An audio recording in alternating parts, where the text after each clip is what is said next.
Waka Flocka killed this dark side on Fallen Grave. I guess by my boy Patrick CC, by the way, but I guess this is about I guess Waka Flocka turned over a fucking new leaf, because we remember that nigga Waka Flocka used to be a wild ass boy. By the way, subscribe and like the fucking video for follow your boy on Twitch, Tynowolf, twitch.tv/Tynowolf. I'm good. How about you? I'm straight, Shamari. I'm decent. I'm bumming. All right, let's get it. The music industry is a lie. Waka Flocka recognized this early on, and after the day he got shot, he came up with a plan to escape and change his life for the better. Well, Waka is one of the rare examples. I didn't even know folks got shot. What the fuck? I never knew that. Don't know that shit, chat? Who was able to see the highest of the highs in the music industry, and it didn't come crashing down in an all-out downward spiral. But make no mistake, his life wasn't easy. In the year 2000, his 10-year-old brother died because of a tiny, tiny decision that Waka made. Raleigh Malfers was the younger brother of Waka, whose real name is Joaquin. Their mother, Deborah Antony, forbade them from leaving the house after school until she got home from work. But one dark day in Riverdale, Georgia, Raleigh promised a friend he would help him with some homework. Waka encouraged Raleigh to sneak out and said he would cover for him if their mother came home. Raleigh left and was hit by a drunk driver. It was their neighbor, who ran over Raleigh's head. To make matters worse, the neighbor was found not guilty of his crimes. Losing his brother in this manner had a detrimental effect on him. For the next 10 years of his life, Waka wasn't even I never really paid attention to Waka, you feel me? Sure who he really was. I don't know who I was from 8th grade to being, I'm talking about from 14 to 26, Luckily for Waka, he had an amazing mother, who not only worked numerous jobs to support him and his brothers, but would soon network with the right people and change the trajectory of both of their lives forever. Deborah landed a position with the Georgia Department of Family and Children's Services. Oh, it was here where she began to mingle with local artists, such as Ludacris, who would come visit the kids at the shelter as a way to give back to the community. I started working at Fulton County, and my whole life was just different. And then here, I meet Ludacris. Wow. I met Ludacris. But at that time, Ludacris was not Ludacris. He was Chris Lover. Yeah, so it was Chris Lover and Poon Daddy. Ew. And they used to bring Is that true, Mom? Because I ain't fucking know that. Is that true? For the children. Before any artist got big, they would bring him there at the station. But Deborah was no stranger to the music industry. Her brother Bimmy Atney was an A&R at Def Jam, close friends with LL Cool J, and worked on projects with Mariah Carey and 50 Cent, a true OG in the New York hip-hop scene, a scene Waka's mom never planned on being involved in. In 2005, Deborah received a call asking if she could help a local rapper getting out of jail to get set up with some community service. The rapper they were referring to was Gucci Mane. Breaking onto the scene in 2005 with his single Icy, Gucci was a bubbling artist in Atlanta, but at the time he was far from a mainstream success. After connecting with Gucci for his required community service, Deborah saw the musical potential and decided to help out his career. She had the knowledge, the family connections, and most importantly, a spare room for Gucci to crash in rent-free. Not long after moving in with Waka and his brothers, Waka and Gucci would become very close. Their friendship would grow even stronger over the next year, with Gucci officially signing to Deborah's newly established management company, Mize Entertainment, in 2007, a company that would help launch the careers of artists like French Montana and Nicki Minaj just years later. Waka looked at Gucci as a brother, and he wanted to help out with Gucci's rap career any way he could. So I started from right there. I said, you know what I'm gonna be? I'm gonna be your security, bro. Right. I'm gonna be your security. I never knew these titles, but this is what I was doing. I was like, hey, bro, you can't even pick a bag up. You're a star. Unfortunately, Gucci couldn't help getting in trouble with the law and was constantly in and out of prison, completely stunting the growth of his rap career and leaving Waka uncertain about his future. Not wanting his family to fail, Waka decided to take matters into his own hands and get in the studio. Even though Gucci Mane straight up told him to his face he shouldn't be a rapper and that he was better off as a goon, Waka didn't care. He had a mission to make it big. I'm also on a mission to tell you about today's sponsor, Casetify. Casetify is the world's W sponsor, man. W sponsor some shit, and if Waka released it, those aren't your style, then there's so many more to choose from. Go to casetify.com/PatrickCC to get 15% off your order. Thanks, Casetify. On January 14th, 2009, Waka released his debut mixtape titled Salute Me or Shoot Me. 23 songs of aggressive, in-your-face trap music featuring the likes of Soulja Boy, his older... Hey, hold on. That. Hey, those on you. Hold on. Hey, Mom, did you listen to this shit? brother, Who the Kid, and a verse from Gucci himself. Hell Managed no. by his mother, he would also join Gucci's first independent label called So Icy Entertainment. Releasing numerous mixtapes in 2009, his buzz was growing quickly, but his true breakthrough would come the following year with his debut studio album, Flocka. This album had hit songs like Oh Let's Do It, which peaked at number 62 on the Billboard Hot 100, and No Hands featuring Wale, which peaked at number 13, an absolute smash success for a rapper who was only in the game for just over a year. Flocka is an album that many people point to for inspiring a large part of the mainstream trap sound, but before Waka could really enjoy this newfound fame and money, he was hit with a reality check like none other. Rapper Waka Flocka Flame shot, robbed. On the afternoon of January 19th, 2010, the 23-year-old rapper was shot and robbed at a bubble bath car wash in Atlanta. Similar to many of the tragic killings we've seen in the rap game, the robber targeted Waka for his jewelry. Fortunately for Waka though, he made it out of this robbery alive. With only one gunshot wound to the arm, that day would end up being a major turning point for him, sparking him to reflect and question this so-called glamorous rapper lifestyle. Like, I feel like that was a lesson from God. You know what I mean? Because at the time, I was just like the most evilest person on the planet. I ain't gonna lie. Shout that nigga Waka. Because I be going to that nigga Instagram sometimes. That nigga really is just a humble ass, down to earth nigga. Take care of like his daughter and shit. Like, folks really just like a down to earth, humble nigga, boy. He just really be out the light. He just really, he won't lie. He be far, I'm saying far away from all that shit. My mind was just devious, you know what I'm saying? I was just promoting all the crazy in life. And I felt like God had to stop me because I had a whole year and a half of my life just in fast forward. You know what I'm saying? Like, right. So at that point in my life, I was slowed down. I realized who I am, what I was, and what I'm doing. When I got shot, my leader ain't called me. He ain't called me and said, "Yo, you okay?" You know what I'm saying? That was Warner Brother. Guess what this man said? "Yo, can you record?" I'm like, what? So that day forward after I got shot, I never in my life trust labels. Because you money to them. You ain't no artist. I mean, he not lying. By which I mean, come on, chat. We know this already. Labels, like chat. Labels are the devil, folk. We know this already. They don't give a fuck. I hope you know you actually more useful to a label alive. I mean, you more useful to a label dead than alive. Look at Juice, X, Fine, so on. Like, folk, these labels don't give a fuck. If you a big ass artist, you got some buzz around your name, and you die. Oh yeah, it's up. It's up. They gonna milk the fuck. Folk, they still milking X to this fucking day. Look how Juice WRLD label's doing them, folk. Look how a Pop Smoke label did them. These labels don't give a fuck about you, folk. I mean, everybody, this ain't a secret. We know this already. Labels don't give a fuck. They just money machines. You die, they just like, oh, okay, oh, well, let's see if we got some more music. Let's see, okay, let's put this together, this and this and this and that. Folk, I'm telling you, folk, it's so fucking crazy. Fuck rap labels, boy. Stay independent. You my mama. The ticket. Until your ticket rub off and the color go away. Phone them. They will stick around as soon as your ass to them even feel like they can't make no money. They ain't worrying about you. After recovering, gaining a new outlook on life, and having tons of success with his debut studio album, everything appeared to be going great for Waka.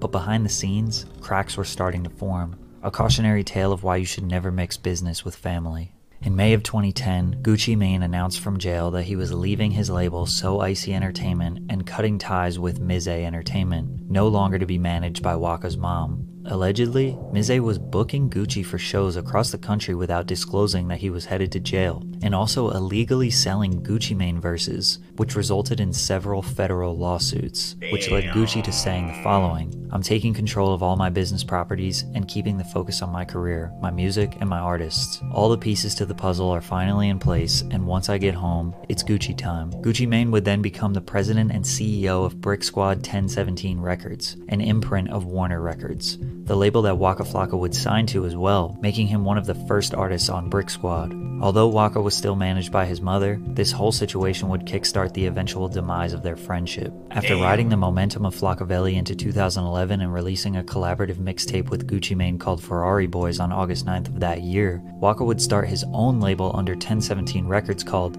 Brick Squad Monopoly. He was on top of the world. He had another single in rotation, Round of Applause featuring Drake, and the one with Waka him was and Machine Gun Kelly. I'm a wild boy. You feel star. me? But just as he was reaching his peak success, he was hit with another tragedy. Waka's best friend and fellow 1017 rapper Slim Duncan was shot and killed. On December 16, 2011, Slim was at Star Studios in Atlanta. The whole 1017 family was there because Gucci Mane had a video shoot scheduled. At some point, Slim got into a verbal altercation with Young Vito, another ATL rapper, which ended in Vito taking a shot at Slim's stomach. He was rushed to the hospital and later died. Waka tweeted, "Wish it was me. My right hand is gone." Waka was devastated. First he was shot, now his best friend was taken out. He blamed himself for the incident. How did Slim Duncan's death affect you? I mean, I'm sure it's still affecting you now, but I don't accept it. I don't accept it. Period. like as far as like you don't feel like he's gone. Yep, I don't accept it. Keep his number in your phone. And don't accept it. Can't accept it. Do you feel like justice has been served, being that the guy that did it? I hope he win. Hope he free. Hope he get free. Straight up. You better hope he doesn't. Yeah. I saw you put on Twitter, you wish it was you. Like, yeah, that's my dog. Like, I made him rap. You know what I'm talking about? Like, if I would never made him rap, man, imagine, you know what I mean? That's how you feel? Like, yeah. So you feel like if you hadn't made him rap, he'd still be here? Yeah. Wow, that's heavy, man. That's heavy to wear. You can hear the pain in Waka's voice. He needed to restart his whole career, his whole life. At least he still had his brother Gucci Mane, and that was enough for him to still want to pursue a rap career. But as Waka continued to get more and more popular and began taking some of the spotlight away from Gucci, tensions would rise and egos would clash, culminating in a public beef that would rip the two apart. Waka Flocka Flames officially dropped off Brick Squad 1017. Big Guwop says, "Give me an offer for this disloyal dude." This tweet from March 15th, 2013 would send shockwaves across the entire hip-hop scene. A rep for Gucci claimed that the tweet was the job of a hacker, but Waka didn't buy it, sparking Waka to respond with, "I'm the loyalest person you could ever see. I took on a man's beef, risked my life, hung out the window, risked my freedom. I never backed in a corner. To my knowledge, it ain't nothing but jealousy." Also in that same month, Waka would diss Gucci at a Dipset reunion show. Things got even more heated between the two when Gucci sued Waka Flocka and his mom in November of that year, stating that Deborah stole jewelry from him, failed to report tax information on her income, misappropriated his assets, withheld royalty payments, and inflated costs and record label expenses. Waka would clap back on Twitter, but also made an appearance on The Breakfast Club to air out how he was feeling about the fallout. I want him to eat though, you know what I mean? I don't want to be out here looking like a bum. Right. I don't care how crazy he doing, or I don't care if he jump off the roof. I don't care. If I catch him, it's going digital.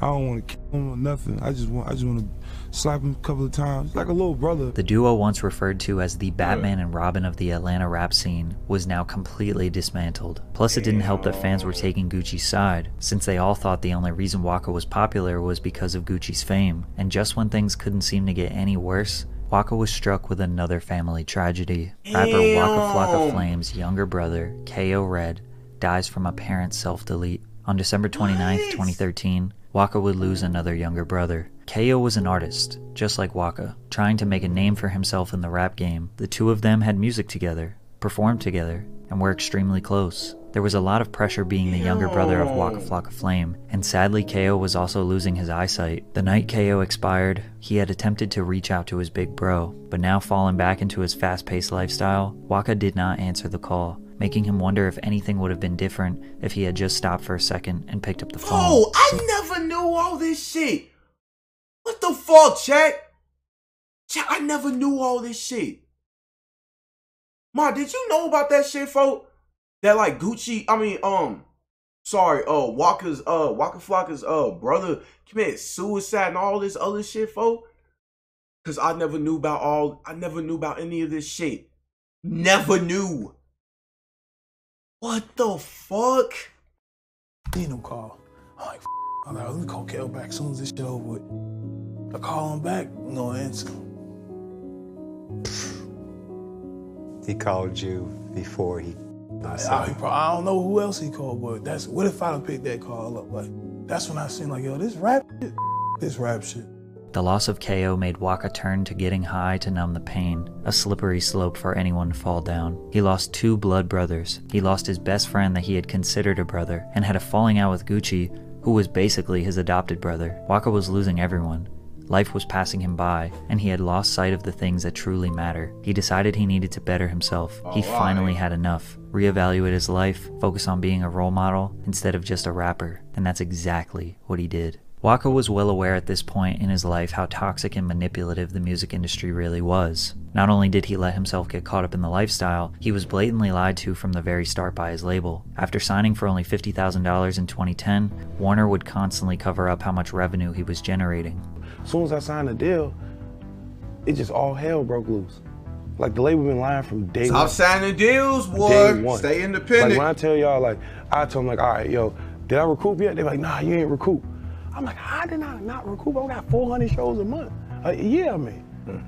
Every record I got was popping. I'm like, how did I not recoup? It was acts like this that added salt to his wounds and confirmed to Waka that he was right to take his life in a different direction. Being a father figure, learning financial literacy, investing in businesses, and pursuing other passions like sports and video games being his new priority. After getting married to Tammy Rivera in 2014, Waka made a commitment to being a strong father figure in the life of her daughter Charlie, the child that Tammy had when she was just a teenager. Although Charlie isn't his biological daughter, that didn't matter. The two built a special bond, and Waka has been by her side ever since she was 4 years old. And basically after 2014, he stopped caring about the music industry. He never dropped another album, he didn't care about any fame, he just wanted to better his life. He also began focusing his time on suicide prevention and mental health awareness. Him and his mom started the No RIP Foundation in honor of his brother, which helps grieving families by promoting responsible media reporting on deaths. Investing his time in mental health awareness also helped him come to terms with the loss of his brother Ko, tweeting this in 2020, "You have no idea how it feels to want to delete your own life, man. My little brother took his own life, man,